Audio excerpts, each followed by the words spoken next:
deeqdani raashinka ay shirkadda Hormuud maanta gaarsiiyay dadka danta yar ee ku nool magaalada Cadaado ayaa ka koobneed bur, bariis, sonkor, timir iyo sidoo kale saliid waxaana la gaarsiiyay qoysas gaaraya ilaa 70 qoys. dadka deeqda la gaarsiiyay ayaana isugu jiray qoysas ay ku dhufatay abaarta ka jirta gobolada dalka iyo sidoo kale qaar ka mid ah dadka danta yar ee ku nool magaalada Cadaado. maamulaha shirkadda Hormuud qaybteeda magaalada Cadaado Maxamed Axmed Cabdulle ayaa sheegay in shirkadda Hormuud ay dhibka la qaybsanaydo dadka danta yar wuxuuna sidoo kale sheegay inay biyo dhaamin ka sameeyeen deegaano ka tirsan maamulka Galmudug.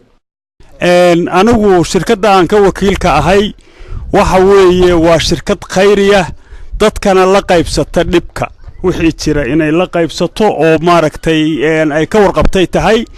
waxaan dhaaminay hadda biyaan dhaaminay 60 booyadood oo biyaah ayaa la socotay kuwan oon dhaaninay oo haddii lahayd mahayo aan u dhaaninay beelaha iyo tuulooyinka iyo dadka kala duwan intaba. biyaha aan dhaaninay waxaan ka dhaaninay Camaara waxay noo jirtaa 200 oo kiiloomitir ayay noo jirtaa. dhacdooyinkii waagi dhaweed ku soo dhacaa dadkii ku soo qaxay marka ummadii haddii lahayd mahayo waa magaciisii waxa weeye marka dadka inta dhib ku jiro dhibka waa la qaybsanaynaa. Sheekh Maxamed Cabdullaahi Sheekaya oo kamid ah culimada diinka magaalada Cadaado ayaa dhankiisa ka hadlay goobta.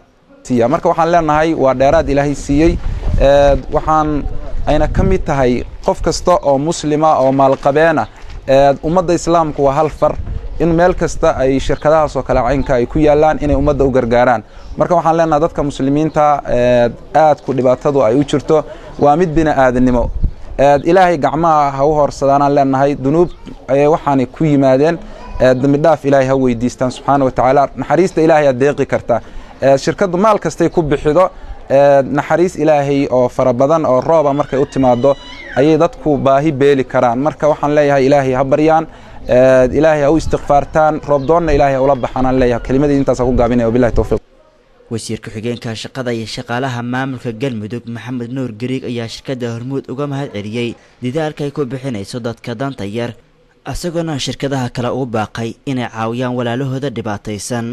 shirkadda Hormuud Foundation qaybteeda Cadaado wixii yaraayo ummadan ay ugu tala gashay 70 qoys sida magaasimiyeedu sheegay biyo dhaamiskii sida guud aan u wada ogeyn inay fulisay ayaan cadeynaynaa waana ka mahad celinaynaa waana ognahay shirkadda Hormuud Foundation Hormuud shacabka ayaa iska leh waxay ka qaaday ay dib ugu celiday halkaas waxa ku cad wixii inay xalaal yihiin.